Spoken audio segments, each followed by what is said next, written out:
U deshën kronika të tëra televizive nga TV1 Channel apo edhe media të huaja, lumejnë kritikash në rrjetet sociale dhe alarmin ngritur në Kroaci dhe Itali që Bashkia e Shkodër të zgjojë nga gjumi e të nisë aksionin për pastrimin e Bregdetit të Velipojës. Situata e krijuar i nxante një katastrofe mjedisore që kërkonte përgjigje të menjëhershme, por me sa duket pushimet ishin më të rëndësishme për administratën e Benetbecit që priti ditë të tëra për të ndërhyrë. Bashkia e Shkodër është sot me gjithë punojësit e saj e angazhuar në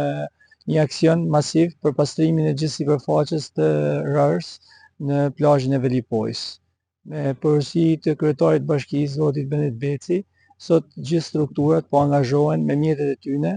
për të ndryshuar gjendjen e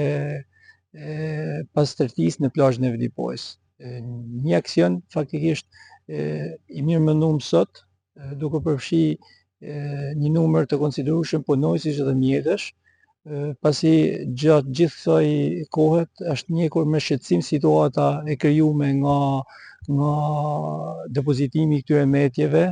në sipërfaqen rëndore të plazhit të Velipojës. Aksioni do të vijojë në ditët në vijim deri në pastrimin total të gjithë sipërfaqes rëndore të plazhit të Velipojës. Kur flitet për propagandë, Benetbeci nuk ka asnjë ditë pushimi dhe rrjetet sociale i mbush me video e foto të pafundme, ndërsa kur bëhet fjalë për punë në terren, ato pak rëndësi ka se ecin me hapa breshke apo edhe nuk realizohen. Kjo situatë ishte e pafalshme të shkonte deri në këtë pikë sa të pritej me ditë të tëra për të bërë lajm rajonale më gjerë, Velipoja kryeqendra e Veriut, deri kur të ndërhyej nga administrata vendore. Dëmi që i shkaktohet turizmit dhe imazhit të brigjeve të Adriatikut në Velipojë është i madh dhe pasojat i vojnë drejt për drejt bizneset dhe qytetarët që presin prej turizmit, ndaj të cilit kanë investuar pafund duke qenë pararoje pushtetit vendor.